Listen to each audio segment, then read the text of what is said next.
Bismillahirrahmanirrahim. Assalamualaikum warahmatullahi wabarakatuh. Alhamdulillah wassalatu wassalamu ala khairi khalqillah wa nuri arshillah wa bahri ilmillahi sayyidina wa syafi'ina Muhammadin wa alihi wa sahbihi wa man tabi'ahu wa walah wa ba'd. Ada beberapa pertanyaan yang sudah masuk, bahkan ada pertanyaan yang sudah lama masuk tapi belum terjawab, dan mohon maaf atas kelalaian dan kelambatan keterlambatan kami dalam merespon pertanyaan-pertanyaan yang masuk. Mudah-mudahan ke depan kesempatan lebih luang untuk bisa bersegera merespon pertanyaan-pertanyaan yang masuk, insyaallah, mudah-mudahan. Pertanyaan pertama mungkin dari saudara Yugni Minju. Mohon maaf sebelumnya Tuan Guru, bagaimana sejarah kaukah dan mengapa kaukah menjadi suatu hal yang istimewa pada kalangan Tuan Guru? Apakah yang dilihat adalah ucapan atau kaukahnya, serta perbedaan tasbih kaukah dan tasbih biasa? Padahal pada dasarnya keduanya memiliki fungsi yang sama. Mohon penjelasan Guru. Terima kasih. Memang yang penting adalah wirid atau zikirnya itu. Adapun itu hanyalah alat, dan boleh-boleh saja seseorang memilih-milih alat-alat tertentu yang lebih nyaman buat dia gitu. Kalau kita dengar ada istilah batu mulia ada istilah kayu mulia juga. Kayu mulia ini termasuk diantaranya kokah yang hanya tumbuh di beberapa negara saja. Konon dikatakan bahtera Nabi Nuh terbuat dari kokah. Tongkat Nabi Musa terbuat dari kokah. Gagang pedang Rasulullah SAW juga terbuat dari kokah, sehingga dianggaplah kayu kokah itu adalah kayu yang mulia. Tapi ala kulli hal, secara kesehatan juga menurut beberapa ahli juga, dengan banyak memegang kayu tersebut ada manfaat-manfaat kesehatan bagi tubuh yang selalu memegangnya. Kalau saya pribadi sih memang sangat nyaman memakainya, dan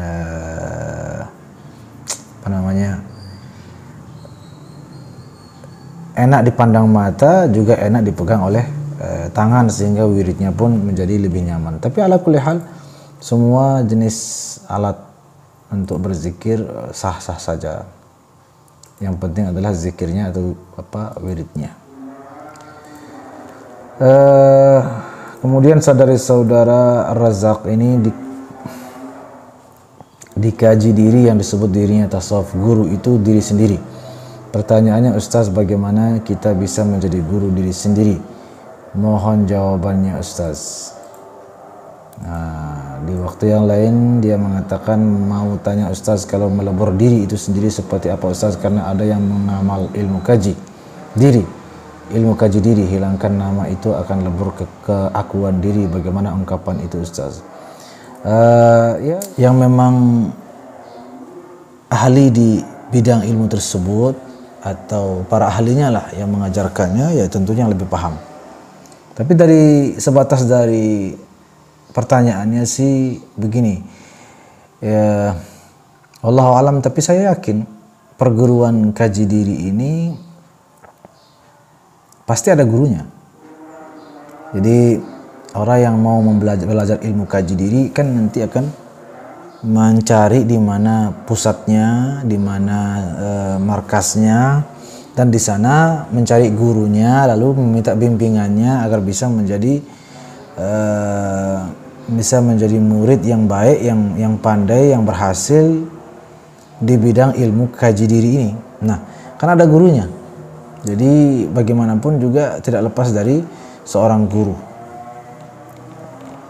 Jadi kaji diri ini kan nggak mungkin nggak ada gurunya yang akan mengajarkan seperti apa. Kalau saya pengen bergabung dalam ilmu kaji diri ini, pasti ada guru yang saya cari untuk mengajarkannya. Ya berarti kan saya berguru juga. Ya, jadi walaupun disebutnya di situ guru adalah diri sendiri, ya mungkin dalam konteks pengembangan diri itu memang dianjurkan dalam semua bidang ilmu pengetahuan. Jadi tidak manja, tidak hanya bergantung pada guru, tapi juga ada kemampuan dan skill dalam mengembangkan ilmu pada diri sendiri. Ya, saya pikir tidak masalah selama isinya baik dan juga sekali lagi saya katakan, bagaimanapun istilahnya, bagaimanapun sebutannya, sesungguhnya tidak dapat lepas dari peran seorang guru yang akan membimbing dan menuntun menjalankan ilmu tersebut dengan baik dan benar. Dari saudara pecinta kedamaian, pertanyaan: mengapa ilmu kalam dan filsafat lebih menarik untuk dibahas di bangku perkuliahan daripada ilmu tasawuf, padahal ilmu tasawuf itu mengajarkan akhlak dan sebagainya? Apakah ini menunjukkan orang-orang lebih senang berlogika, berdebat daripada memperbaiki akhlak dan mempersiapkan bekal untuk menghadapi kematiannya? Sedangkan Rasulullah SAW mengatakan manusia paling cerdas adalah ia mempersiapkan bekal kematiannya. Untuk jawabannya, terima kasih. Al-Kayyis man dana nafsahu wa amila lima ba'dal maut, sadaqa Rasulullah SAW.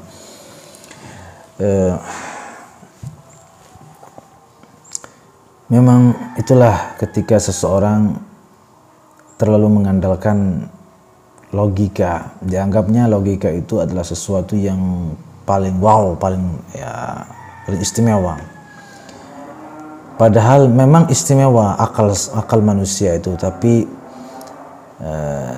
banyak manusia yang tidak sadar bahwa di dalam dirinya ada satu hal yang jauh lebih istimewa daripada akalnya, yaitu hatinya.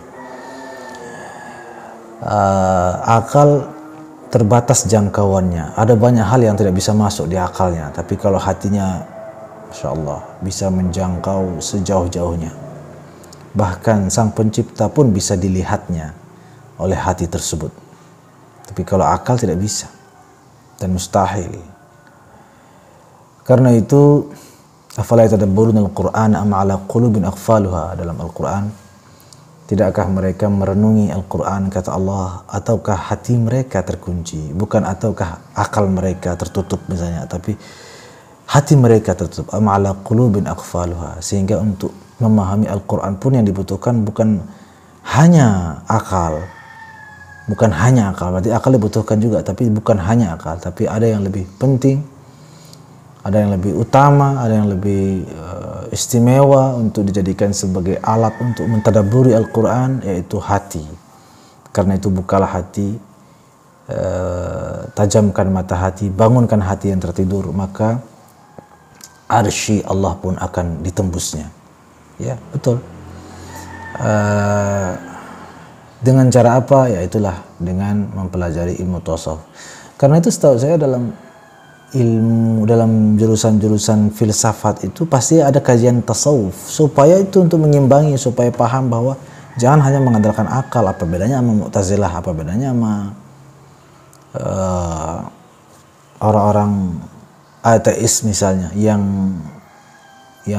materialis itu, yang materi saja, yang bisa dilihat oleh akalnya, yang bisa diterima oleh akalnya, yang bisa dilihat oleh mata telanjangnya, yang dibenarkan. Apa bedanya sama mereka? Karena itu di dalam jurusan-jurusan filsafat itu kan pasti ada tasawufnya. Dari nama jurusannya saja kan akidah filsafat ya. Jadi filsafat itu nomor 2, yang didahulukan akidahnya. Itulah pentingnya mendalami akidah terlebih dahulu, baru filsafat. Karena namanya saja akidah filsafat, ini kebanyakan orang, itulah namanya oleng-oleng, orang-orang ini kadang-kadang jadi keren-kerenan, jadi gaya-gayaan gitu dengan filsafat, sehingga berani memunculkan pertanyaan-pertanyaan yang kritis tentang zat Allah misalnya.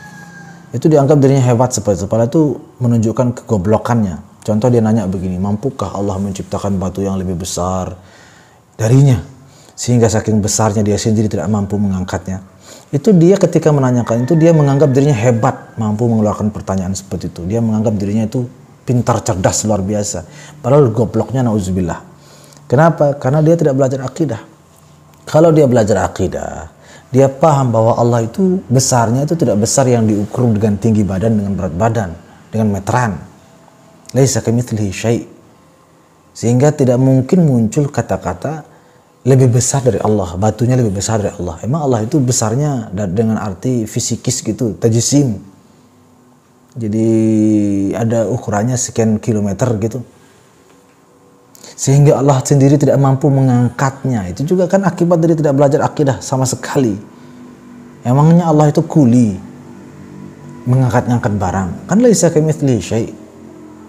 Bahwa Sami'ul Basir. Kan ada namanya mukhalafatuhu lil hawadis. Ada namanya qiyamuhu bidzatih, binafsih. Ya, ada namanya qudrah, iradah. Ada namanya banyak kan sifat-sifat itu. Kenapa dipelajari itu semua? Supaya tidak muncul pertanyaan itu. Kalau muncul pertanyaan itu berarti tidak pernah ngaji, berarti kan gobloknya nauzubillah. Itu kan sama pertanyaan itu sama seperti kita bertanya apakah jauh itu dekat, apakah hitam itu putih, apakah merah itu hijau. Kayaknya itu pertanyaannya yang salah, bukan dia berarti hebat dengan pertanyaan itu. Dia bodoh dengan pertanyaan itu. Misalnya ada yang nanya, ini laptop ini kapan melahirkan? Sudah berapa bulan kehamilannya laptop nih? Apakah itu menunjukkan orang yang bertanya itu cerdas? Bodoh sekali. Laptop itu tidak hamil kok. Emangnya manusia, laptop itu tidak beranak, tidak melahirkan. Sehingga salah kaprah memunculkan pertanyaan seperti tadi. Begitu juga, apakah Allah itu mampu menciptakan sesuatu yang lebih besar darinya sehingga dia pun sendiri tidak mengangkatnya? Emangnya Allah itu, pertanyaan yang salah. Emangnya Allah itu ngangkat-ngangkat barang? Seperti ente yang bertanya, yang ngangkat-ngangkat barang, angkat-angkat laptopku kemana-mana. Nah, itu contoh. Makanya mari kita bangkitkan dan hidupkan ilmu tasawuf. Kita makmurkan pengajian-pengajian tasawuf di kalangan masyarakat kita, di teman-teman kita, agar betul-betul kebenaran itu kita lihat sebagaimana